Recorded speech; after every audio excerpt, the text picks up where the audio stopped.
Koala family, welcome back to another Teach with Koala tutorial. Today, I'll be showing you how to update your payments method in Koala Go. So, first of all, click on the menu at the top right corner and select Koala Pro. Once you select this, there should be an option saying Update Payments Method. Click on this button and it should automatically open up a new tab for you.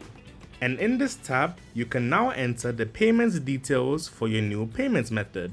And once you're done, click on Safeguard, and that should be it. You have successfully updated your payments information in Koala Go. Thank you for watching, everyone. If you have any more questions, feel free to reach out to us via the help chat anytime. We'd be more than happy to assist.